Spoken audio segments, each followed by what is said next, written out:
Hello, everyone, and welcome back to the Rumcast for this, our April 2026 episode.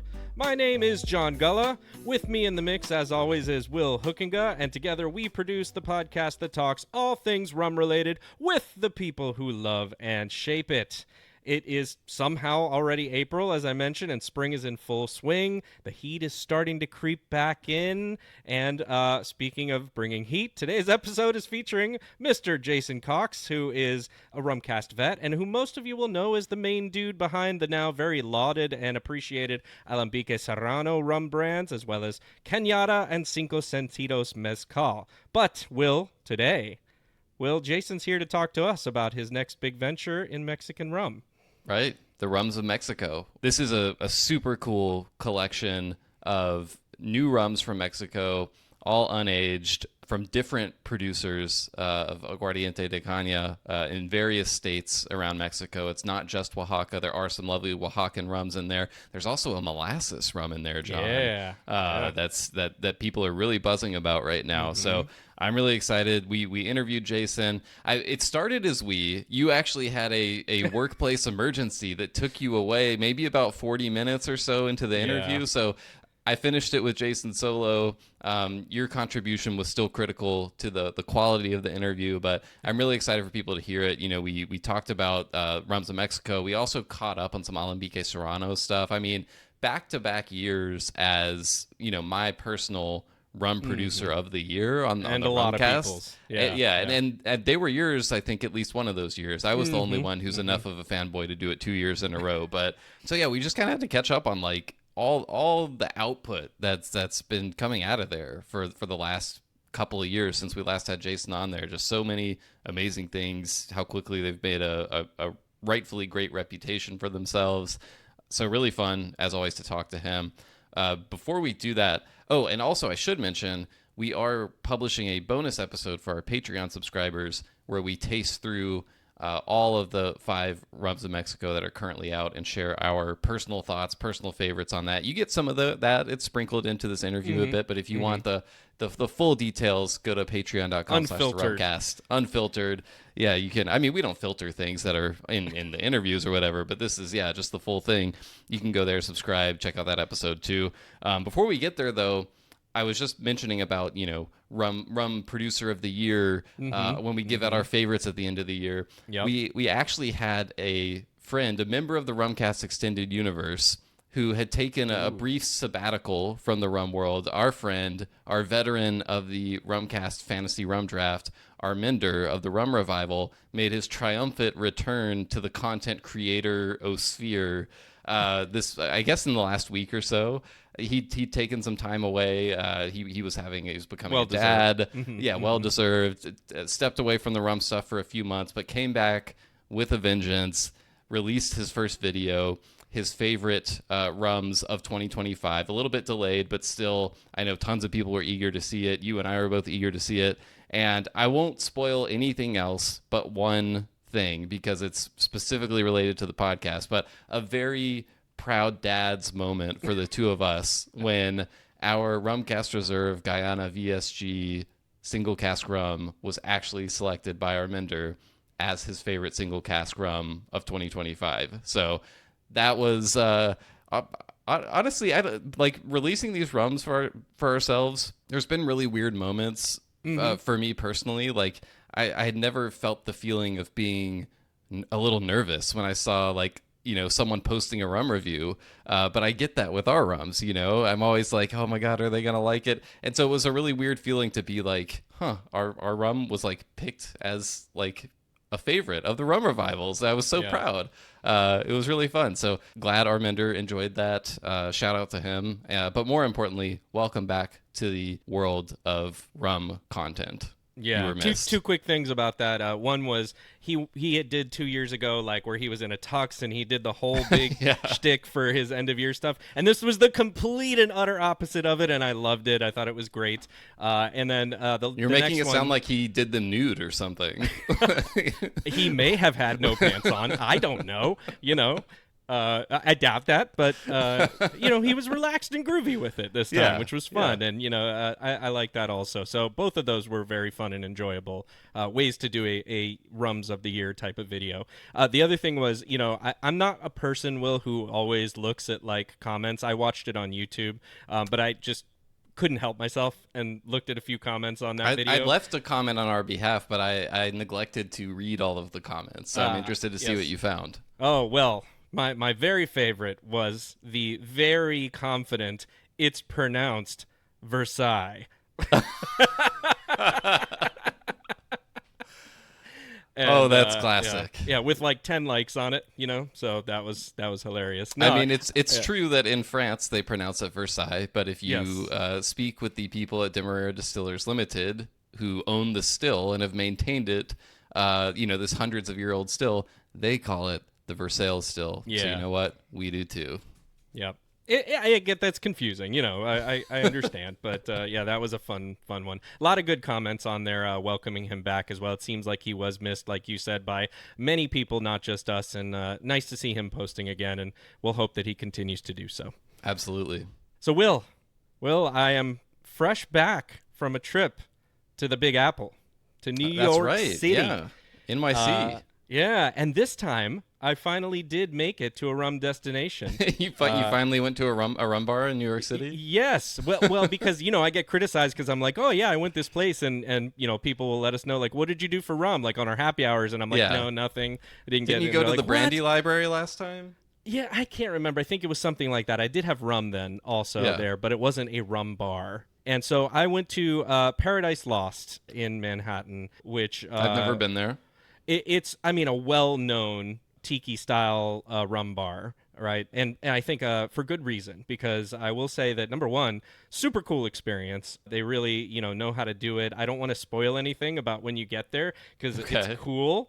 And they do this kind of fun little trick as you get in, which I was not expecting. And I like a bar with spoiler alerts. I like it. Yeah.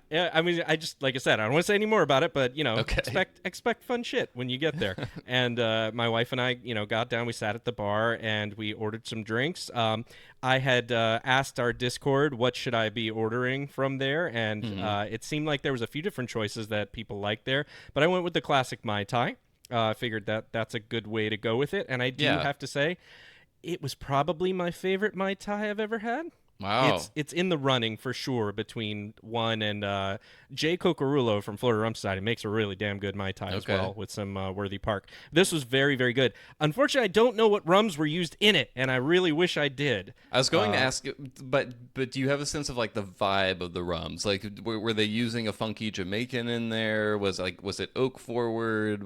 How did it kind of strike you? I would say you were too drunk to remember. No, I was good at that point. I would say for me it was a classic Mai Tai, like Trader Vic style, not off base or off profile in any way. But just probably didn't have like a unaged cane juice rum in it or something like that. I didn't get anything that I felt like was really different. Okay. I wouldn't have expected, like a Jamaican high ester rum was in that or anything along those lines. But what they did do was they just made it really freaking good. It was like an expertly made Mai Tai, and probably one of the few that I've had expertly made to that degree and level, because it was. All right. I found myself it was gone in like 5 minutes. Yeah. And I was just like, wow, that was amazing. My wife got the pina colada, which was really cool also. It was a blended, frozen pina colada in like a can of like a Coco Lopez. Yes, Coco Lopez. Yeah. That was excellent as well. Really, really good. But another one, just the last one I ordered before I did start to get a little bit tipsy, was called a Strange Monster. Strange Monster, which was Jamaican, Haitian, and other blended rums, and Amaro, because I subspecialize fiend in for Amaro. Yeah. Mm-hmm. Spicy falernum and Thai basil. Ooh. Yeah. Okay. I'm intrigued. I was like, you know what? Fuck it. I'm gonna go for it. Yeah. I did like it quite a bit. I don't think it rose up to the Was heights it green? Of the Mai Tai. Was it green because of the Thai basil? No, it was pink. Oh, pink. Okay. Yeah, it was like a almost an electric pink or electric red pink. It's also very difficult to tell colors in there because part of the reason I don't go to a lot of bars, to be honest with you, is Can't read the menus. No, well, yeah, that too. No, it's overwhelming sometimes to me. Sensory overload. Yeah, I think sometimes I have a little bit of that, like, it's a little much, it's a little loud, it's a little too many people. In this case, wasn't too many people. It was really well decorated, but it was a little loud. I'm not gonna lie. Grandpa. It was a little loud. Yeah, exactly. Shake my fist at the cloud a little bit.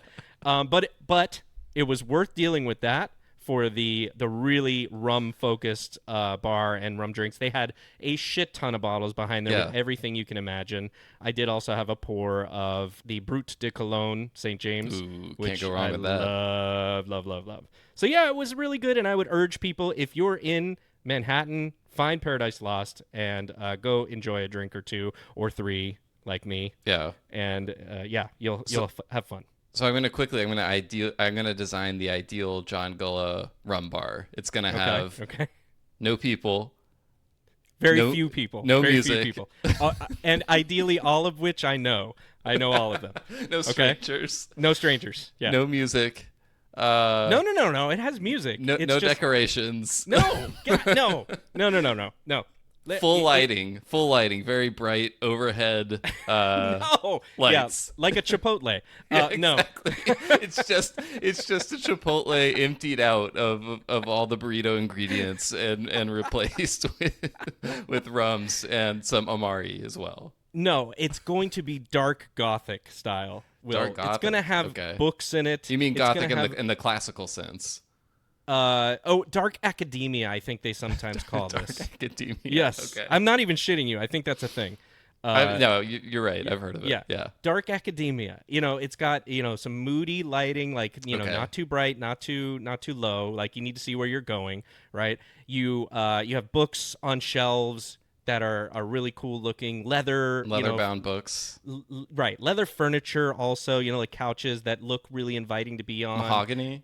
Yeah, let's do it. Mahogany. Yeah, dark woods. Yeah, some barrels here and there. You just want like a cigar bar kind of vibe, I feel like. But with no cigar smoke. With no cigars. Zero cigar smoke. Okay.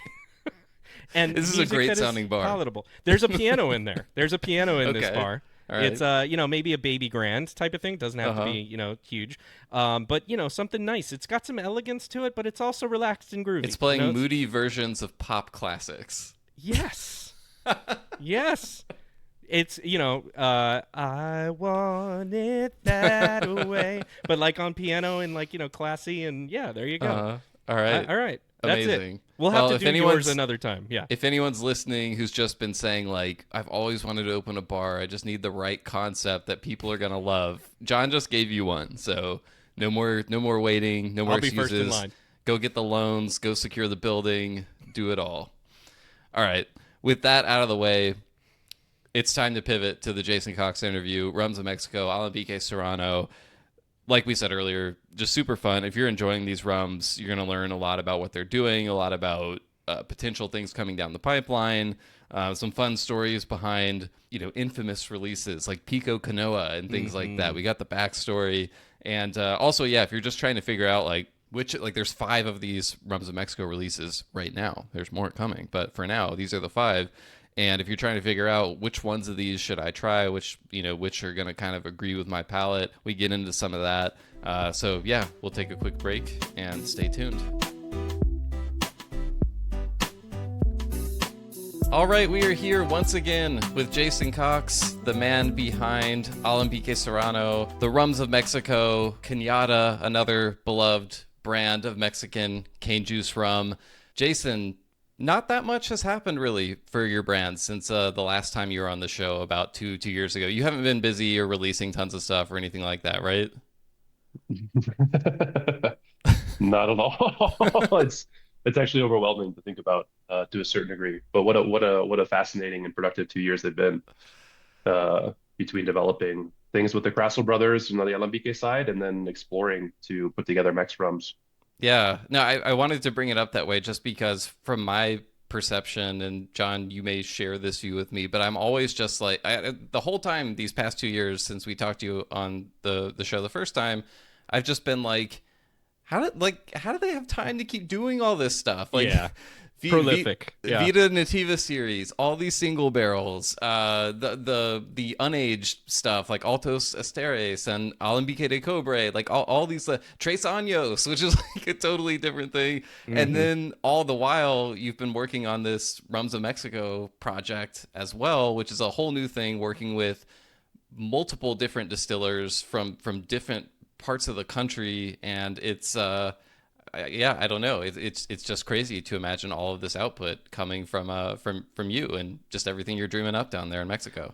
But also really cool because like you can't step into a room with rum nerds in it and not be talking about something from that you've done, Jason. So it's like, I mean, it is everywhere and for good reason. I mean, there's been a lot of great stuff that you put out. So it's been like you said, a busy but awesome 2 years for rum nerds like us to be able to experience it along with you. I mean, it's really nice to hear, honestly, because there's this working in this category within Mexico to a certain degree is in some ways a little bit isolated. Yeah, I think maybe at some point we've discussed just kind of like the perception of rum within Mexico Mm, and not having a lot of followers or not letting have a lot of people who maybe appreciate it or revere it as much, especially in Oaxaca, where mezcal is the king, queen, and prince of everything. Right. But that like positive feedback and reception and knowing that people are engaged and are interested and enjoy kind of like helps keep the wheels turning to a certain degree. It's like, all yeah, right, there are people who want this and want to learn more about it, so let's do it. yeah. When we talked to you last time, you said that the goal of Alambique Serrano was to quote make tasty rum and learn. So I wanted to ask if, as you kind of look back at these last 2 years, are there any big learnings that come to mind, positive, negative, or in between? It's a little cliche to respond this way, but like I think one of the biggest lessons still is that there's so much more to continue learning.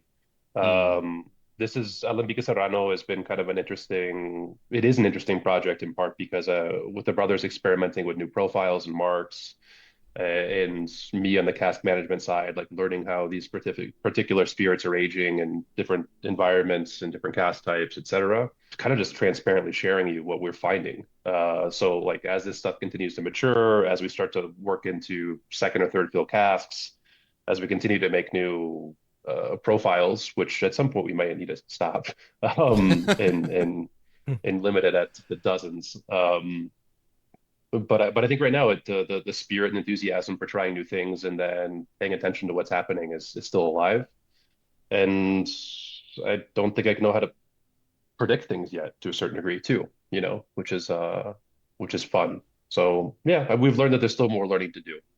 And on the Max Rum side of things, I feel like I still have a lot to learn about different aguardiente and rum production in different parts of the country because it's a lot more expansive than I think people have ever really realized in terms of where in the country it's being done or historically it has been done. And that's going to be basically a lifelong journey, I think, too. Yeah, I definitely want to dig into that actually, but let's start with talking about the Mex Rums now. How did that project first even come about for you? When did you really first start working towards it? I think it was probably about a little under 2 years ago. I had sold the shares of my restaurant, which is called El Destilado, in part because I wanted more time to dedicate to Alambique Serrano. And part of like my like payout and like my like de-stress thing was just to hop on a bus and go to a state I've never visited but heard a lot of great things about, which is Veracruz. And it was kind of like, what exactly is the word here for this? I mean, destiny sounds so lame, but it was it was written. But at the end of the day, like I went to a mezcal bar from that's owned by a friend I met many years ago who lives out in the city of Jalapa, and he put some aguardiente from Veracruz in front of me, and I was like, wait a minute, so there's cane spirits out here? And I had already done a little bit of exploring in Oaxaca prior to starting at Alambique Serrano with the Crassles to a few different regions to kind of get the lay of the land about cane spirits from Oaxaca, and I'd done trips in the past to Chiapas, but all of a sudden going out to Veracruz and then having the opportunity to like basically rent a car and not have the stress of the restaurant on top of my shoulders and go, I want to go enrich my knowledge about these spirits out here. By the time I'd left Veracruz, I kind of in the back of my mind, I was like, cool, this is fascinating and interesting, and there's another story to be told. So that was maybe the first couple seeds. I didn't I didn't quite know at the time that I wanted to bring in other origins, but it was kind of like, oh, I need to learn more about cane spirits on a national level, not just Oaxaca. Yeah. And maybe maybe with some time, I can kind of make some sort of common thread about these producers and bring what I think is pretty remarkable work to a larger audience. Yeah. Sounds like you did like the Eat, Pray, Love tour from like the Mexican rum distillers or something. But I mean, what an awesome way to start that out, right? Just from a love from it. Yeah, yeah, I mean, truly, it was a genuine interest, and then it was also an opportunity to meet some cool people. And I will be fair, to be totally transparent, trying to find the nicest words I can here. But there's a lot of like uninteresting, is the nicest word I can say, uninteresting aguardientes out around here too. Like there's a lot of stuff that's pretty challenging to drink. That was kind of a filter or a barrier to a certain degree about like really wanting to get in on it until stumbling upon and in meeting Marcos, one of the first producers we started to work with, and go, oh, whoa, Mm. this is legit. Like, are there more people like you out here? So it wasn't eat, pray, love. It was a little bit of like Eat, drink, sip and hate. then like, yeah, yeah, yeah, exactly. Like sip, spit, and like sip and Move secretly on. spit. You know what I mean? Yeah, Politely nod. Yeah. Yeah. yeah, yeah. Find the nearest exit. But that was, it was also enriching too to find understand about what the actual context is, and part of the reason why on a national level or federal Mexican aguardientes aren't that well respected here is that there's a lot of products out there that aren't that Yeah. enticing, I suppose. Along those lines, how many small distillers making aguardiente or cane spare products would you estimate are in Mexico right now? Oh, it's definitely in the hundreds. It's definitely in the hundreds. There's quite a few in Veracruz across a few different regions, and not just the state of Veracruz. And I haven't been able to visit even all of the regions because of security issues. Yeah. But in Hidalgo, San Luis Potosí, Michoacán, Guerrero, Chiapas, lots of producers in Oaxaca and fairly remote places, hard to access places. And I'm still trying to figure out where else there may be. Yeah. Oh, Puebla as well too. So at least 7 states I know of are making cane spirits right now, and I suspect there's probably more than just the 7 or 8 states. Actually, I'm sure that there are because people in the Yucatan are too, but on a different scale, I think, not necessarily very artisanal or backyardy. And including the ones that we are not mentioning because they were more sip and spits. How many distillers did you actually visit personally and have a chance to consider when you were building the Mex series? I think if we want to include like the pre-research, which was just kind of like going to Chiapas many years ago and also visiting Oaxacan distilleries prior to Alambique Serrano, probably a good 30. Not every single person I was able to reach the distillery, but I was able to get a hold of them somehow online and ask them to mail me a sample or something like that, which was Right. so some people kind of were maybe some of that type of work actually was like, all right, cool, like I'll be there tomorrow. And then some of them were like, I might have to get around to this a little bit later. And just because the juice isn't compelling doesn't mean I'm not interested in visiting the distillery to learn. But this happened to me very recently in the Sierra Norte region of Oaxaca, where I was visiting outside of production season, and you kind of meet someone who's selling it via a little store, and there's really not a lot of threshold for like a lot of questions, like, oh, so what type of still do you use? What type of cane do you use? What type of months do you harvest? And this guy's like, is there a purpose for all these questions? Oh, And yeah. and that's in part just because of like the history of this stuff kind of being, kind of gray market or semi-legal or prohibited in the past. I want to see all these places, but also I don't always want to go to a distillery if I'm not that excited about the product they're able to ship me or like share with me in a sample because I don't want to like intrude too much, if that makes sense. You ended up working with four producers for this initial series of rums that you released, including, I think, at least one producer. There's multiple rums in the series that are from that producer.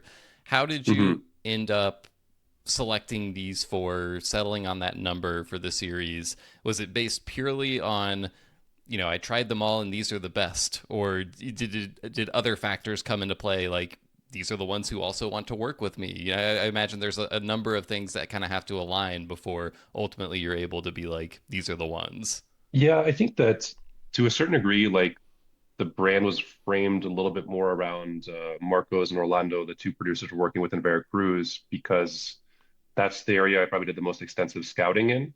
And they have different, I mean, they have some similarities in terms of how they produce, but the cane varietals they're using are different. the scale that they operate is different. They're from different regions. Mm. And it was kind of like just comparing between the two of them, it was like, wow, we can get what will eventually be four unique expressions from these two producers. Right now, there's three available, and they're all, in my eyes, remarkably different. And then from there, it was kind of like, well, what else can we bring to the table in terms of processes that these guys don't necessarily cover? Fortunately, Marcos was willing to divide the cane varietals, which historically they never have done. When Mm, I first visited him, and like some of the first rum we ever put in casks of his was all because we have some aging going on too. It was all basically Dura and Cristalina together because harvesters wouldn't take the time to separate them. But it was like, hey, I mean, I'm sitting here at the mill drinking the juice like from these two cane varietals. They're remarkably different. And he's like, oh yeah, of course they are.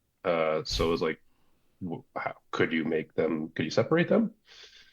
And he's like, well, understandably so. It's like it's going to be a bit more work in terms of harvest to have harvesters separate these right. varietals.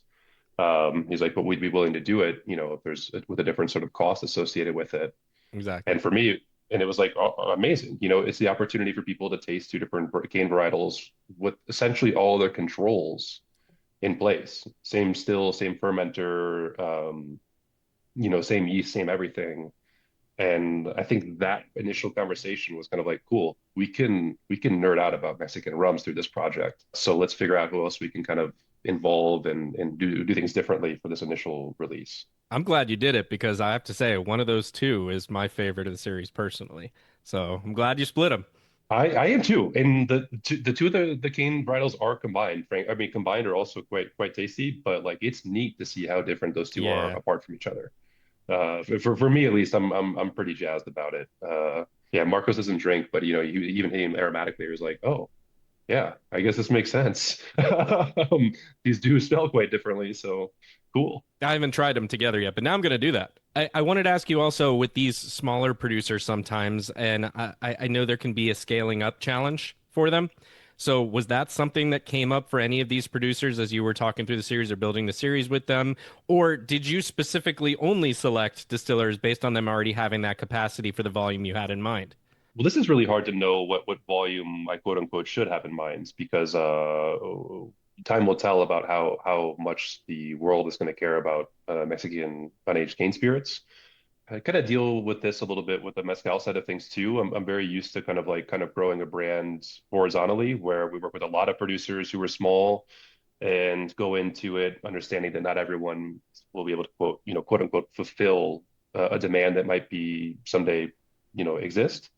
I think this is probably the case with Max Rums as well. There's someone on the team that works at a pretty big scale. Everyone else is pretty small. So just to get enough liquid for an appropriate launch and have enough inventory for what might be a quick reorder took a few months, of buying small scale batches, loading up an inventory, and visiting the producers, tasting on site while we were working on the design and the narrative and the website at the same time. It was like we got to get enough liquid actually before we talk about how it's packaged.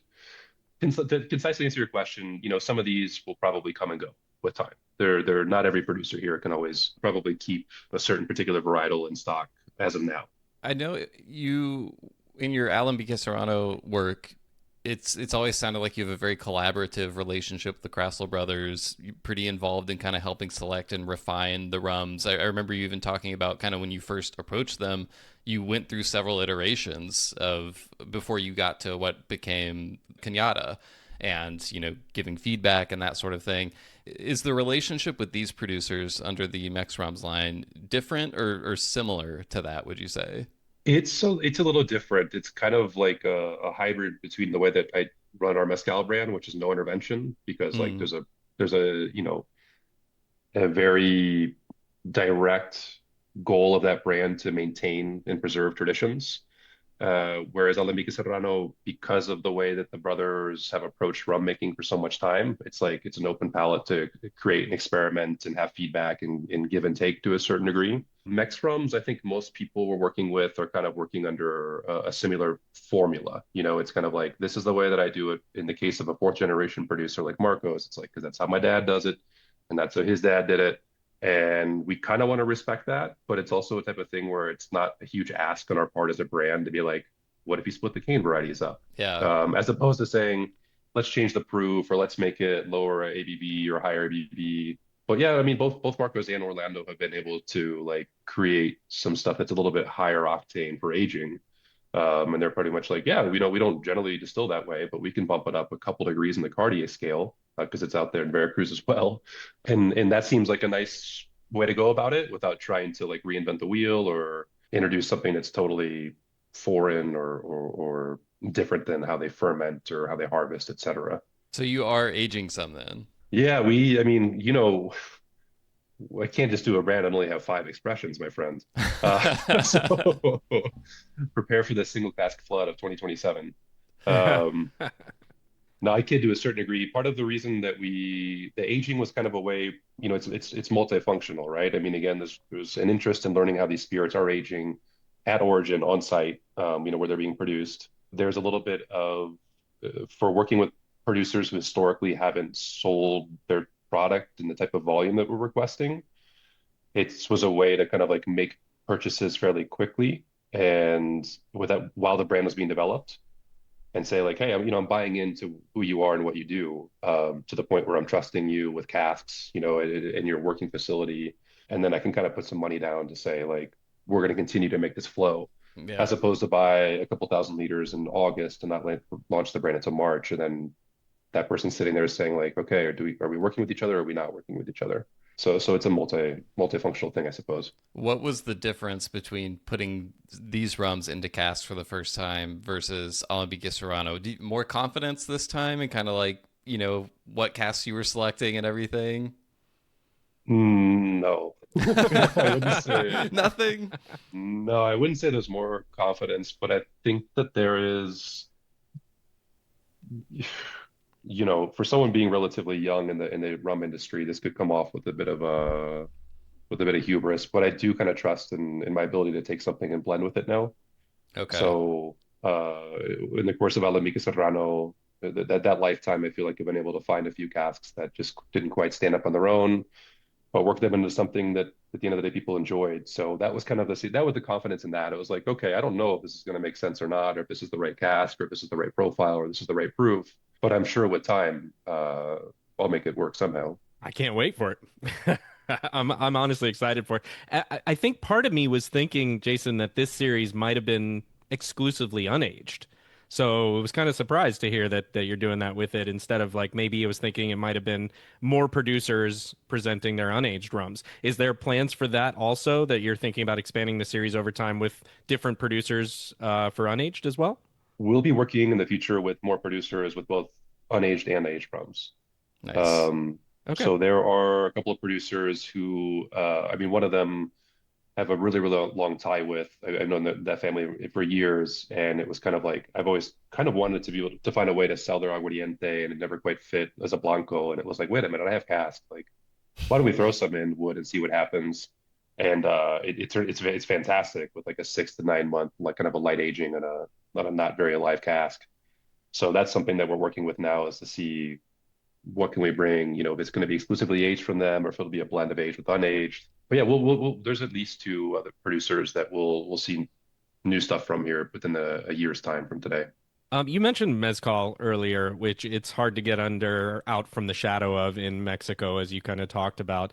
And with mezcal, terroir gets referenced so often, but it's less a thing in rums overall. So I wanted to ask you more about that. And for the Mex series, like, are you pushing terroir with these releases? And is that kind of being developed in that way to help people kind of connect rums and terroir from Mexico, also the way that they do with agave spirits? I think that we're not necessarily going to be commissioning studies on the soil content of where some of this cane is being grown, but rather like the broader human terroir idea of cultural practices and regional practices for the production of cane spirits. And then obviously isolating when we can certain cane varieties. Right now the only person that we can currently do that with is just Marcos because he's open to mixing or splitting his cane varieties up. That's amazing for me, but that's not something that someone like Orlando might repeat because of the way the cane is farmed where he's at. It's kind of like these two varieties to us are sort of interchangeable. We know they're different, but there's no way we're going to bother separating them because they're harvesting at a larger scale. But I think it's a little bit more of just yeah. I mean, I guess it depends how broad you want to stretch the definition of terroir. But I think it's more of local customs and regional traditions of Yeah. producing. Even things like elevation, soil, that kind of stuff. We're not necessarily asking producers to track that information because like they themselves don't track it as meticulously as somebody like the Crassels do. The Crassels control all their own cane and they have, their GPS coordinates of their different cane plots and they're very tied into how much yield and lifetime cycle of the cane at different altitudes and at different, I mean, essentially it's all loamy clay soil where they're at, but it's all different altitudes. In the case of Marcos and Orlando, there's a mix of using their own cane versus purchased cane.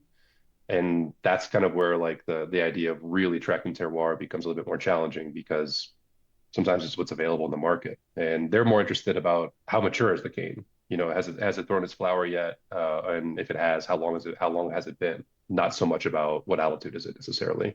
Yeah, that's kind of something Will and I have discussed pretty recently in terms of like how much information as rum drinkers do we really need to know and like what is really trivia or doesn't really matter or shouldn't necessarily be public information. So it's always interesting to hear what is, the thought behind some of that and that's why I ask, but also respect the fact that, a good product is a good product and we don't necessarily need to know, the elevation of every single varietal or whatever that might be. And sometimes the terroir stands for itself. I think it's interesting too that this is a good point where, at least in the world of mezcal, we're starting to see people feel like they're becoming educated about the world of mezcal because they're able to recite like a really long text sheet about the altitude of the Right. agave being Yeah. harvested or what type of water was in the ferment. But none of that is really that valuable information if you don't understand how that translates to the spirit, but more importantly, why those things are the way they are. I think some people think this is a binary decision where it's like, am I going to ferment with well water versus spring water? It's like, well, generally, this is the water that's available. Right. Hmm. It's not that many producers out here are like, oh, if I've got a cañadura, then I'm gonna make sure that I use spring water. But if it just you work with what you have, Hmm. and that's a fascinating thing to express with people. But does it ultimately change? We can't do a control experiment to see how much that changes the spirits because people are working with what they have. Yeah. So Another thing that I'll say that I think about sometimes is just because you have information doesn't mean you're actually able to take anything away from it. I mean, you can see like, oh, it's this soil and it's this type of water and it was harvested on this date with this type of cane and I could see that it tastes different, but you don't really know like which all inputs Yeah. are contributing to that and that sort of thing. So sometimes it's nice just to be able to taste it, know who it came from, where it came from, that they have their own way of making it for X, Y, and Z reasons. And wow, it tastes so different from this distillery that's, a few miles away is really cool. And, even if we had all the information, could we really sort out all the factors that are driving the differences? I mean, I couldn't. It's cool to look at, and it's nice to know when you have that information, but it's easy to think like you have more knowledge because of that than you actually do sometimes, I think. Hmm. well said, very well said. I agree. I did want to ask a little bit about kind of the culture of production there. And, you mentioned one of the distillers being a fourth generation distiller. Obviously, when we talked about the Crassel family, that goes back in their family a few generations. I noticed in kind of looking through some of the information about the producers that you're spotlighting so far with Mex Rums, there were two. I think it was Orlando Vasquez, and then the guys from Saturnal, I believe it's called, Pedro Andres and Jorge Najera. I think it said they were first generation rum producers. So I wanted to Mhm. ask, are you noticing it all? Are there more people like trying to do this for the first time? I think the dots I'm trying to connect is like obviously there's been awareness of aguardiente and cane juice spirits in Mexico for decades and since centuries even. So it's a little silly to act like it's a new thing, but these kind of export brands like what you've put together, what Paranubes has done, Daca Bend and stuff like that, is any of that creating any sort of awareness among people of like, oh, this could be something interesting to try? Are you seeing any growth of people coming to the category for the first time and saying, I want to try my hand at this? Yeah. I think that there are a few examples of that, motivated, inspired by different ways or for different reasons. Orlando's story is quite fascinating, and his family story. He's a first generation distiller, but he's a third generation cane farmer. His father was a maker of panela, and they still Mm. make panela, which is basically an unrefined sugar. And without trying to go too deep into like the politics of like cane mill, like sugar processing Yeah. factories. Essentially, his family decided that they prefer to produce sugar by themselves as opposed to relying upon what's called the ingenio, which is the sugar mill. So they did that by making panela. And one year, in a particularly bad year, where like the market price, because all this stuff is kind of like dictated by the invisible hand to a certain degree. It's like what are people willing to pay for panela Yeah. in a particular season? Right. It was already a bad year for price, and then a storm basically blew the roof off of their facility, and all of their panela got wet inside of like the bags and boxes it was stored in. So they had like a visually defective panela that immediately loses value in the market. And his dad was looking at this like, man, if we sell this at the price we're being offered, we're essentially kaput, Mm. because we've invested so much in labor and cane farming and the harvest, et cetera. So they found someone from a nearby village to come and teach them how to distill. And that guy's actually a relative of Marco's from a town called Limones. This is a thing where it was like they weren't, Orlando nor his dad were going, well, we're gonna be aguardiente makers because there are export brands that exist now. It was like this is the way to make our product shelf stable, Yeah. and maybe Mm. recover our investment on it. And it's fascinating to a certain degree because it's like I think they make. I mean, I obviously I love all the rums that we're bottling in the brand, but he makes two very compelling rums. One of them being Caldo, which is something very different than I've ever really experienced in cane juice rums. Um, Caldo. So I tasted these, and Caldo was the fourth one, and I did Melaza con Muck last, but Caldo was the one where I was like, okay, like everything just took a turn on this one. It was, yeah, very excitable. it's so cool. It's so savory. This is so Yeah, It umami, is. barbecue chips. I barbecue. mean, Yeah, yeah. and it's also kind of like I hope I don't really know if we'll how much like crossover we'll get from mezcal drinkers to rum drinkers, but like if there's a spirit that would like help you bridge that gap, I think probably Caldo is the one That's because of like that like that's like that savory Foursquare is nature. for the crossover for bourbon drinkers, and Caldo is now the crossover for mezcal drinkers. That would make me happy if that were the case. Yeah. Um, but and if we're talking about Jorge and Pedro's story, they're not making rum out of any sort of necessity. They make fantastic gin. They do a very cool banana eau de vie. They have their own brand, which is called Saturnal, which is really present in Guadalajara. Like all of the top bars in Guadalajara carry them, and these guys are very out and about. And they just make rum for fun. They've got a really cool rum bar, and I think the first time I visited them, we were tasting through some things.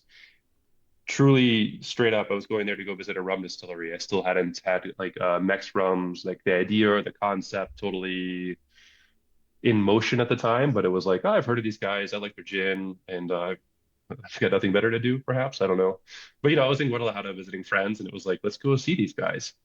And then they pulled out the Melaza con Muck, and they're like, yeah, like we love funky Jamaican rum, and like, look, we make our own muck, and we also do funky fermentation. I was like, who buys this? And they're like, no one.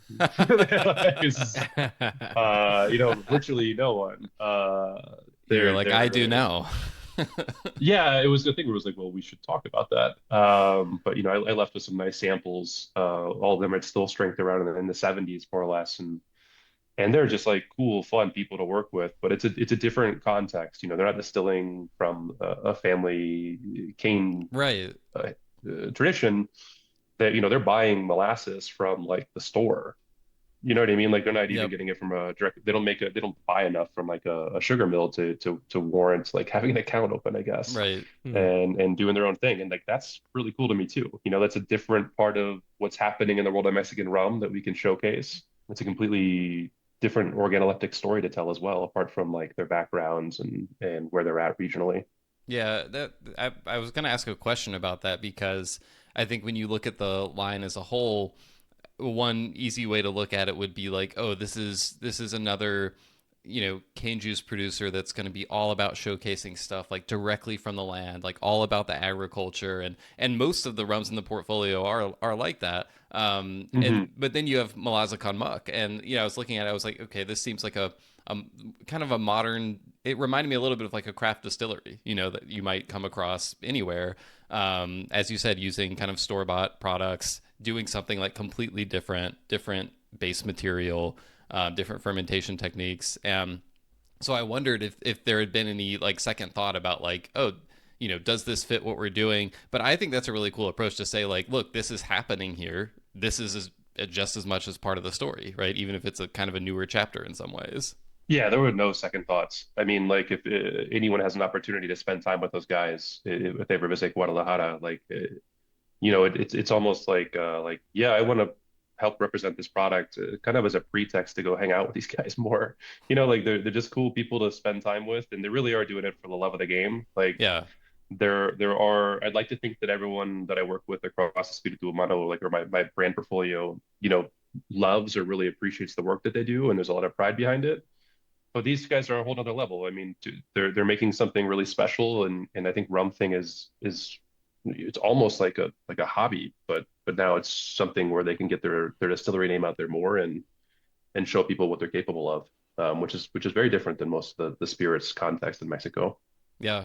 And I was impressed with that rum. I'll just say, like, I think I won't say it's a red flag, but I'm usually like a little cautious when I see newer producers that are doing, oh, we're using muck and we're doing like all, kind of Jamaican rum techniques and stuff, because I've tasted products where it's like, I get what you were going for. It did not work properly. Like you need some more Keep going. practice. Yeah, keep learning. But this was one of those products where I tasted and I was like, holy shit, they're like already nailing this. This is really cool. And like you see the commonalities between that style of production from some Caribbean producers, but also it still tastes like a Mexican rum to me, which is, really cool in its own right. Yeah, it's hard to pick favorites, but like it's a favorite. It's a favorite. It is interesting to me also along those lines of like talking about, just fermentation alone, right?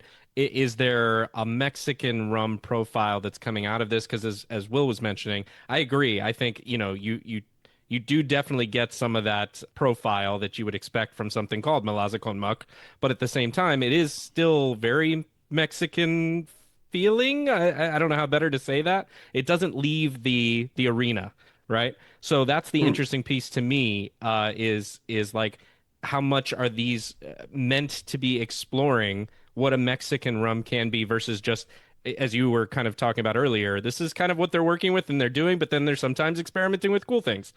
I think in the context of the brand, more than anything else, and especially with time, as we're able to bring more producers to market, the whole idea is that to a certain degree, say like, hey, there may not actually be a quote unquote profile of Mexican rum. Yeah.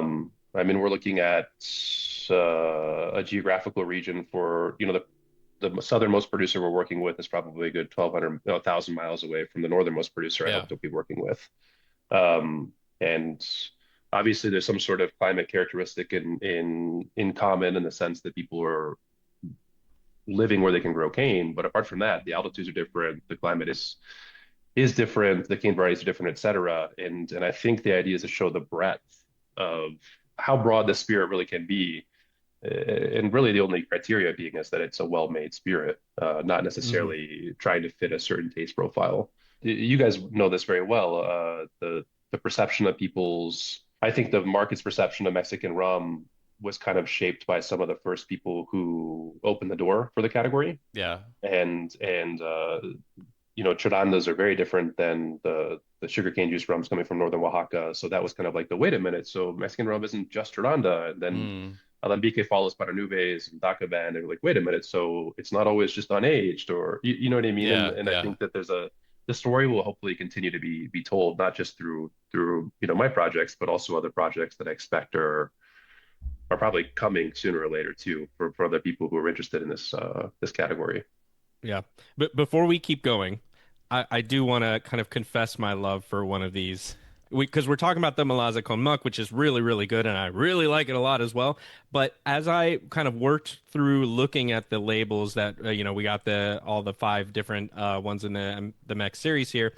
There's one from Marcos, the Cañadura, which you have is Hmm. 46.7% ABV. And then the rest of them are they all in the 50s? No, 49.4 is one of them, but most of them are higher than that, right? And so I think Hmm. sometimes as rum geeks, we get that ABV bias, and we've talked about this on the podcast a little bit. And so I was really pleasantly surprised by this Cañadura at 46.7%. It might be my favorite of the series, believe it or not. If it's not, it's in the top two. It is a little bit more, maybe you might say, straightforward than some of the other ones are. But man, I just feel like it is super freaking crushable.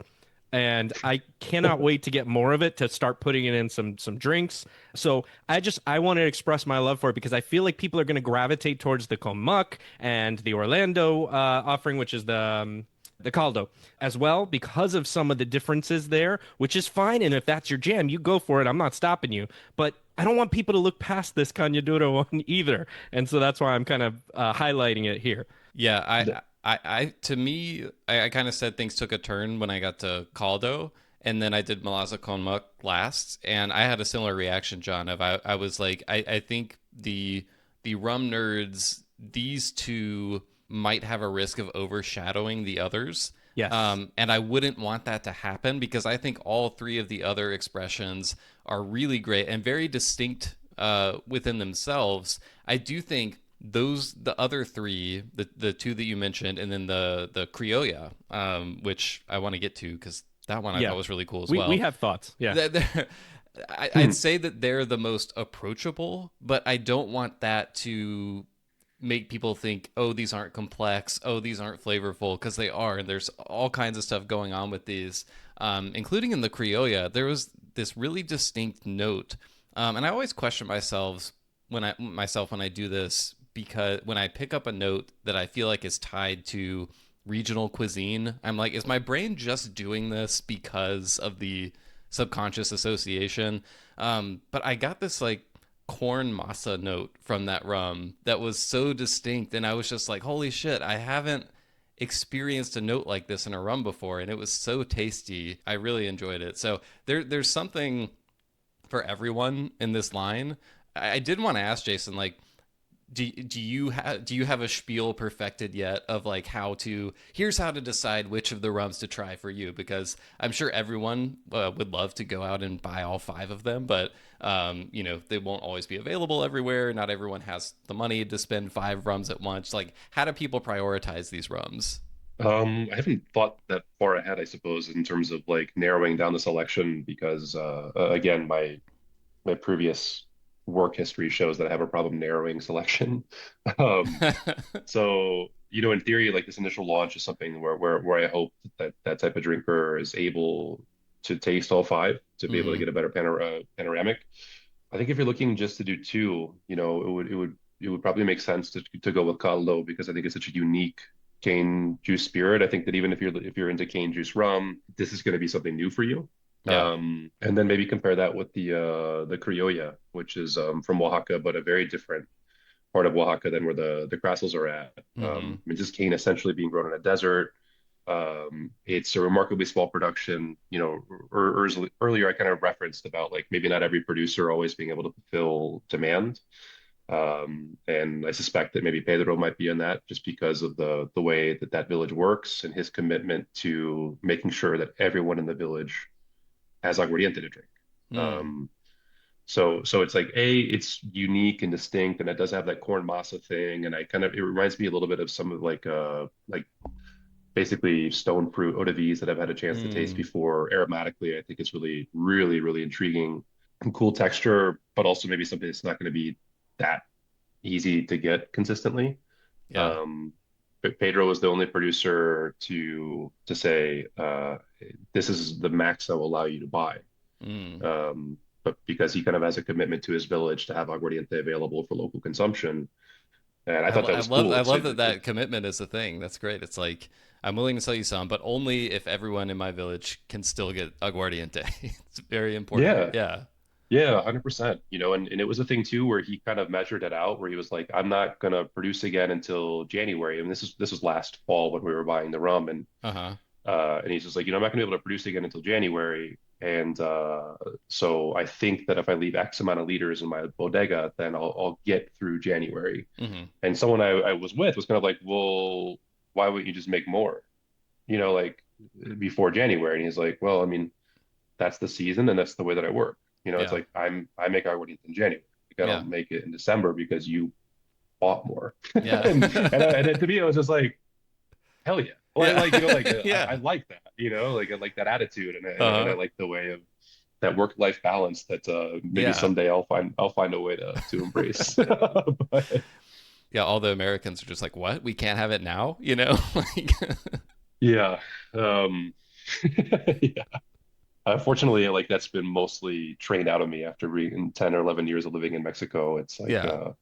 you're just happy you get something sometimes, Uh-huh. like I did want to mention I really love the artwork for these labels, and I know that you worked with one artist, I think, for all of them. Can you tell me a little bit about just how the partnership came about? The sort of what was the vision for it? Like, do you have a specific vision for the labels and go, I think you're the artist to do this? Do you start with the artist and see kind of what their vision could be for the labels? How does that work?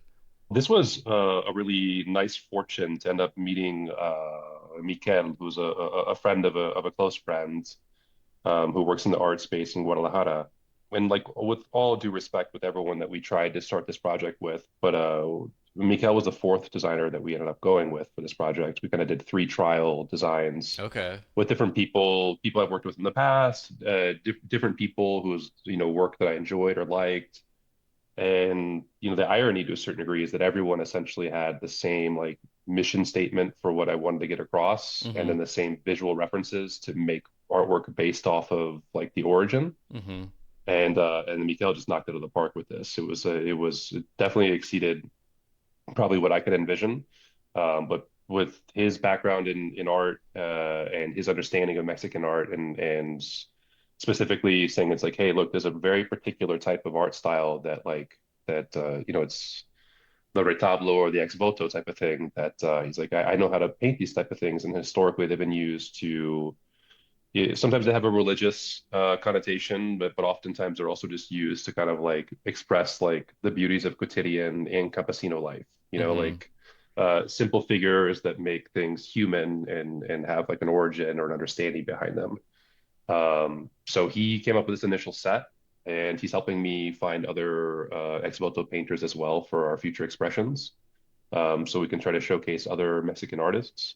With time, if we do end up doing some single casks eventually, then it could be very fun to go outside of that mold and look for something that's a bit more contemporary, or find a way to highlight other Mexican artists that aren't Yeah. necessarily work in this particular vein. That's my other passion. I really appreciate the arts in Mm. Mexico. I'm surrounded by it here. So an Yeah. opportunity to try to involve more artists and give them a platform to express these magical things from the places they're from is it's something that really inspires me.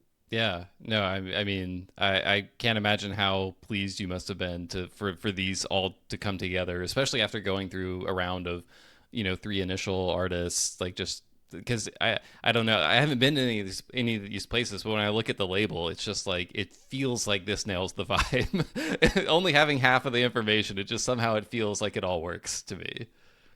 No, it's really cool too. And I mean, if you flip through the website or if you look on the Instagram, it's like always in any sort of the spirits I'm trying to do, we always want to highlight origin. And it's like, Yeah. you can see like this, oh, like that label, yeah, that's Marco's house, that's Orlando's mill. That's the Saturnal distillery. If you've ever been to Guadalajara, you recognize that Guadalajara has these gray and orange tiles all over the streets. And it's like Yeah. Mikel worked that in the foreground to because it's like a visual indicator of where you're Yeah. at. Yeah. If you've ever been there before, you go, oh yeah, that's where I was. So really really clever on his part, and and really. I also work with a super talented photographer who does a lot of the in-house work for my mezcal project in Alambique, Hmm. named Jake Lindeman. So like he captured some great images, and then we hand them off to Mikel, and he made something really special and unique. Have you had the chance to like show the bottles to the producers in person and kind of get their official review?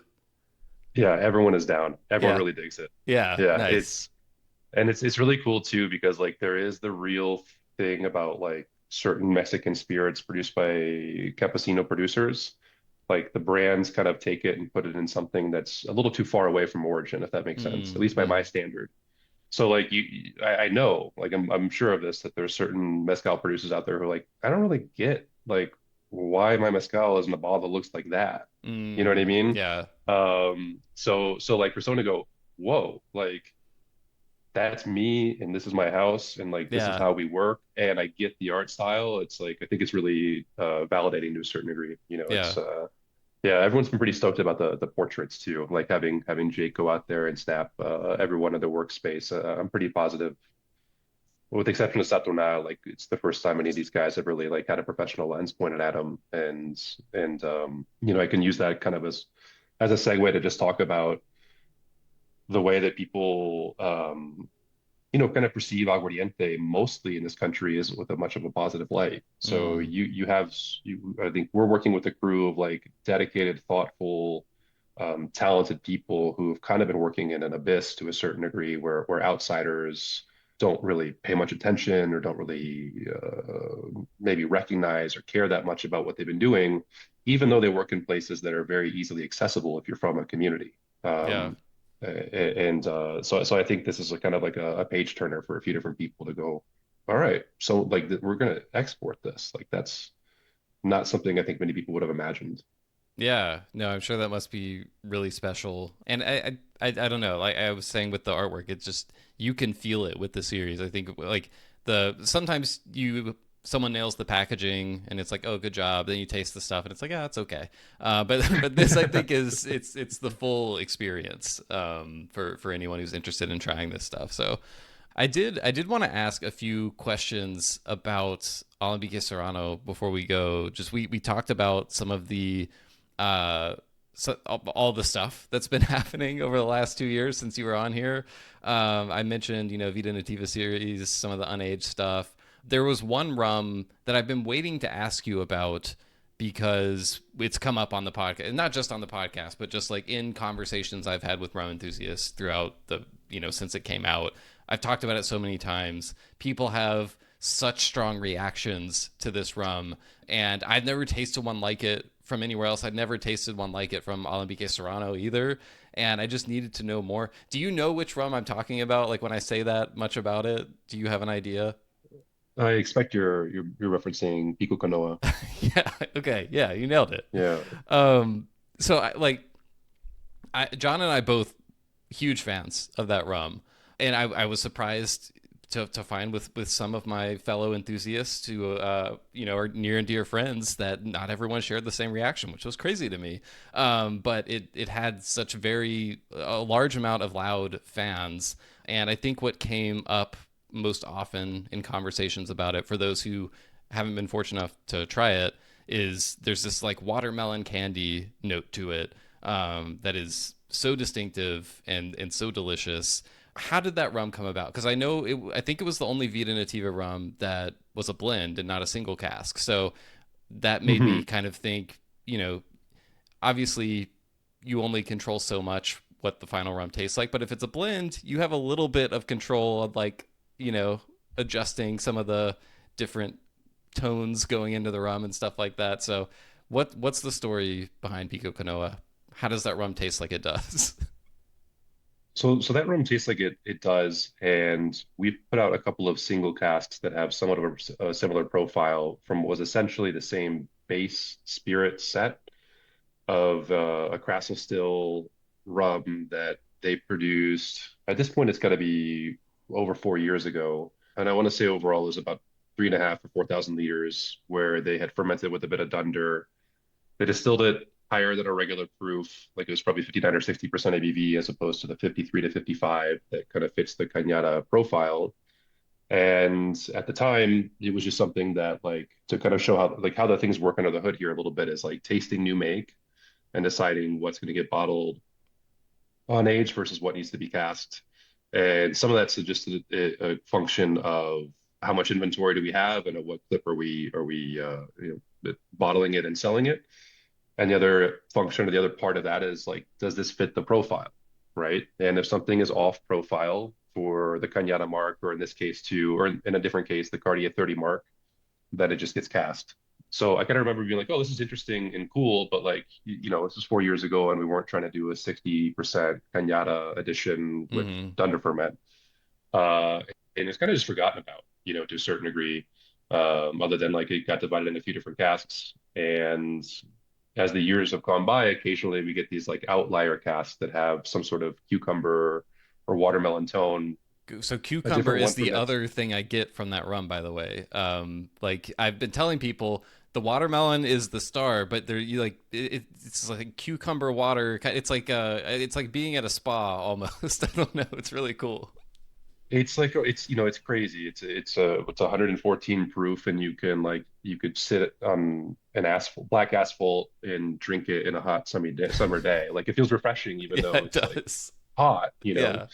Um, but that particular, from that same set of rum that was distilled, we put something in cask and released it a year prior that was single cask 14, but it was just 2 years old in an ex-bourbon cask, and it has some of those high tone, bright tropical fruit notes. And we have some stuff that we've sold as single cask directly to like a bar in LA that's really like building their cocktail around that profile. Nice. Anyways, I mean, putting the two together, the Pico Canoa, which is like, Pico Canoa, or not Pico Canoa, but Vida Nativa in general, like that series isn't built upon me dumping casks thinking that they're going to get blended together someday. Mm. Because the next series that's coming in a few months, like, is going to be a bit more blend heavy. It's like pulling casks because we think they taste great. And then later on, figure out, do they work together? Do they not work with each other? Should this be a single cask? Should it be in an age statement blend, like the Tres Años, etc.? But kind of playing around in the office, that was something where that column still, that Crassel still rum was really tropical, bright and fruity, but felt a little like it just missed. How would you say this? It was like all treble and no bass. Mm. Um, and then pretty fortunate that copper pot still cast that I'd emptied was like just really, really flush with butter and brown sugar and baking spices and some really serious oils. And it was kind of like these things don't seem to really like they're not an obvious blend, but like Hmm. or an obvious match. But the Vida Nativa stuff probably for every five thing, for the three, I'm planning three blends for the next one. I think we probably tried 20 iterations of different things. And they seem to fit. And it Yeah. was just kind of like, wow, this is amazing. I've seen too that we've like our second edition of Tres Años has got a little bit of that like high tone tropical fruit stuff happening in it as well. And kind of just because we have three out of like 11 or 12 casts that are in that blend have that profile, and it kind of they shine well, like they Yeah. kind of stick out. So it's been fun, but it's like slightly frustrating because it's like as a brand, I know that I don't think we're going to be able to recreate that profile with any sort of consistency, because it was Mm. kind of like in theory, like a one-off distillation run. And now we'd have to start again like 4 years later. So yeah, I don't know. It's like, I really love that I love that people, I love people being excited about it and appreciating it, but it's also like, damn, like you're really not going to get that one again, guys. I mean, hey, We let's not rule out there could be, so, the stars could align. Maybe a happy accident. It pop. Maybe it just once every 4 years it just happens. Yeah, and I think I have to be judicious about what we have like in inventory that has that profile now too. Yeah. Like it does seem like a fun thing to try to sprinkle in with in future blends. I think of probably have still 5 or 6 casks. I think that more or less have that profile. Maybe not as lush and rich and rounded, but more or less it's like you smell it, and if you drank your fair share of pico canoa, you'd be like, oh, pico canoa. Yeah. Yeah. Yeah. And I need to figure out what to do with those. I'd really like to when I get back to Oaxaca in a few days. I'm going to try to see how it goes with some Altos Esteres too, just some unaged Altos Esteres Mm. and a couple of those casts to see if there's any sort of harmony there. Maybe there is, maybe there won't be. I don't know. That's the fun part, right? Yeah, yeah. Fun and can be frustrating at times, but Yeah. usually pretty fun. Yeah. By the way, you mentioned batch two of Tres Años having that. Do you see Tres Años as something? Is consistency the goal, or do you always want a little bit of variation and uniqueness to the batches of that come out? I think the consistency, I mean, we're still limited by the amount of casks we actually have. Yeah, It's as this project grows, there might be an opportunity to make a larger blend for consistency for a longer period of time. But right now, those are 2,500 liter blends. So that turns into about 3,700, 3,800, 700 milliliter bottles for the world, not just for the States, which means that we can kind of put something on the shelf right now for 6 or 8 months, and it'd be the same thing. In theory, you buy it in January and you can hopefully get it again in June. yeah, And those rums for me, I'm trying to just make them a little bit more approachable on the proofing side and their palatability to be an everyday drinker. I think that Tres Años, or I hope that Tres Años for us is kind of an entryway at a bit more accessible price point, at a bit more accessible flavor profiles yeah. to get people turned on A to the category of Mexican rum and then B to the brand and maybe some of the 57% ABV blends or the Hmm. 64%, single casks and Yeah. the stuff that no one's really gonna maybe try for the first time if they're new to rum or if they're new to the brand. It seems like a fun way to open the door and invite someone in. But the third one I'm working on now, I mean, the second one should be up there for and available for the next few months. And then the third one I'm working on now is mostly ex-cognac cask. Oh Um, wow. which will be quite exciting. It's been a little bit different to work with for me, but it's a function of what we had that turned three. So it's like we Yep. got a couple cool 850-liter cognac casks, so that's going to be the bulk of the blend, and then I'm trying to sprinkle in some ex bourbon and new French oak to see what we can do. Nice. And you mentioned that there's another series coming soon. Is this Vida Nativa 2 or is this a Hmm. completely different? Okay, it says Vida Nativa Part 2. Yeah, yeah. I Okay. think we'll try to do this on an annual basis. Nice. Our lovely importers at PM Spirits have asked me to do that, and they're like, "Could you get another Vida Nativa together for the spring?" And it's like, actually, I cannot. Yeah.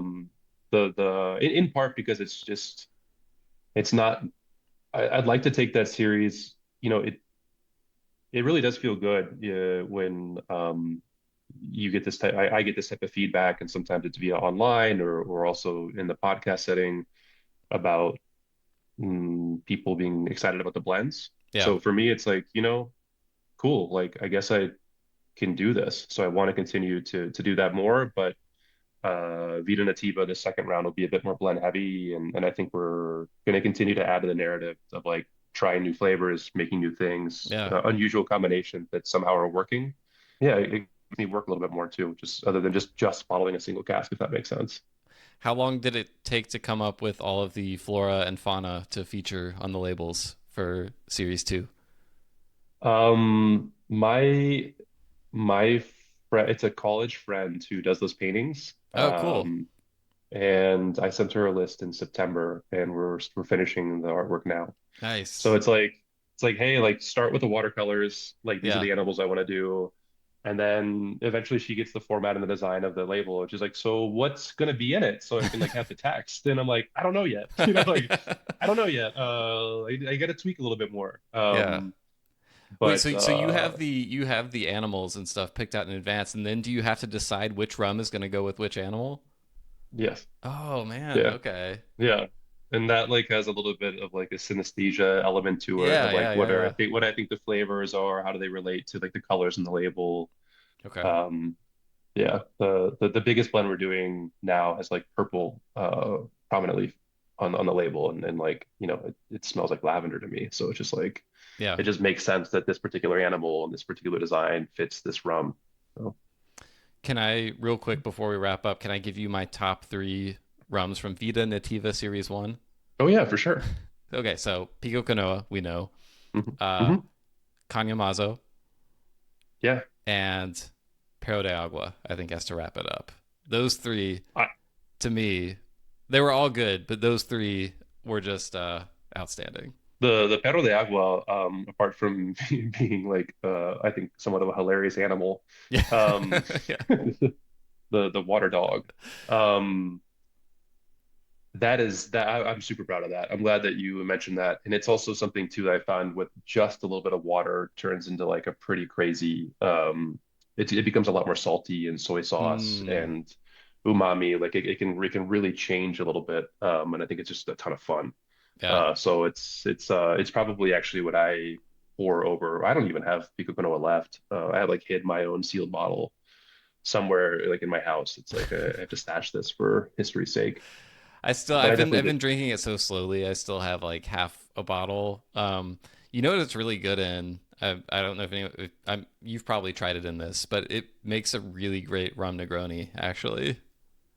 I have not tried it in any cocktail, believe it or not. Wow. Okay. Yeah. Um, I mean, I use it yeah, sparingly, but what I like about the Negroni is you only need, 1 ounce. You're not giving up the full 2 ounces to the cocktail, so sure. it's really good in there. Okay. Oh, I'm not. I'll dig out my bottle and try maybe. We'll see. No pressure, no pressure. Everyone should Uh, use their pico canoa how they want to use it. I'm it's a not here to limited tell. resource. I'm not here to tell anyone how to use it. Um, Awesome. Well, that's exciting that there's another Vida Nativa around the horizon. We have some aged Mex rums on the horizon, maybe 2027. It sounds like. Any 2027. anything else on your empire of rums horizon that people should be looking out for that you're excited about? Is that not enough? I mean, I, for the average brand, yes, it's enough. But for you, I mean, there's always so much going on. I just assumed that there'd be something else. I can, well, you're correct. Believe it or not, and I think you would probably appreciate this in part because of your guys' enthusiasm behind Mata Diablos, which we put out now about a Yeah, year and a half ago. yeah. I kind of want to try to make a sequel to that. Oh, So nice. something that in some way or another kind of had, I mean, how would you say this? Just this thing that can be slightly challenging, but at the end of the day, you end up embracing in terms of like the flavor profile being a bit funky, a bit wild, a bit angular, but ultimately be work. That is coming, I think, probably in 2 or 3 weeks to the States. I mean, it should probably be available in May. It's called Besa Diablos. Oh. So instead of Kill the Devil, this is Kiss the Devil. It's a little bit lower proof. I think it's only at 57, 58. It's slightly more rounded, it's slightly more sweet, but it's got about 15% unaged all those esters in it to kind of like kick up, give it some acidity, give it some grilled pineapple notes to it. Yeah. And then it's a blend of a bunch of like pretty, it's an unusual cask uh, blend. I mean, there's some new French oak finished in New Hungarian. There's some new French oak finished in ex red wine. There's a pot still in ex bourbon, which we historically haven't put a lot of our pot still in bourbon cask. It's almost always been new French oak, and it's a neat little ensemble, I suppose. And I think it's definitely blended in mind to like follow up Mata Diablos and hopefully get the same sort of respect or recognition as Mata Diablos did. So you can Yeah. check that out. It's Besa Diablos. So we have Kill the Devil, we have Kiss the Devil, and I think we have to do Marry the Devil in the future. We'll see. That's a strange relationship arc, It's kill, the kiss, FMK. marry. Yeah, it's the FMK. That's true. So it's the FMK Diablo series. Why not? Yeah, wow, the joke went totally over my head until the end there. For everyone's listening pleasure. Uh, awesome. Well, this was really fun to catch up, and yeah, I'm excited for more people to try the Rums of Mexico series. I think if you enjoy Alambique Serrano, this is something totally different, but also related in some ways, especially if you enjoy some of the unaged stuff. And since there's aged stuff coming around the corner, that'll invite its own fun comparisons. But thanks so much for hanging out and for giving us the chance to try these. Super fun, and yeah, looking forward to seeing what comes down next. No, my pleasure. Thanks for your time. I appreciate it a lot. It's good to connect again.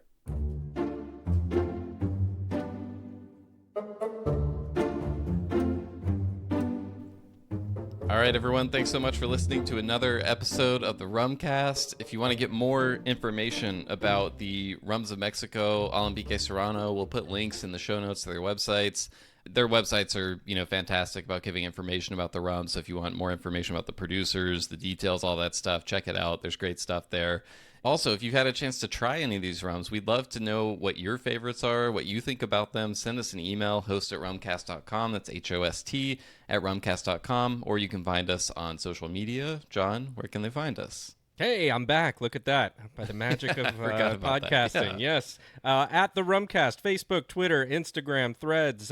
We will post there. We will comment there. And we want you to comment there also. And like Will said, if you've got some favorites of these lineups, we want to know. Give us a full write-up of all 5 of them and tell us which one is the best in your mind. Yeah. Also, if you want to check out our tasting of each of them, that's live on Patreon. You can go to patreon.com/therumcast. Check that out there and get a bunch of other content, extra stuff, things like that. But with all that said, John, we'll be back soon. We've got something very exciting that we've never done before planned for May. So stay tuned. Watch our socials for announcements around that. And we'll be back soon. Cheers, everyone. Cheers.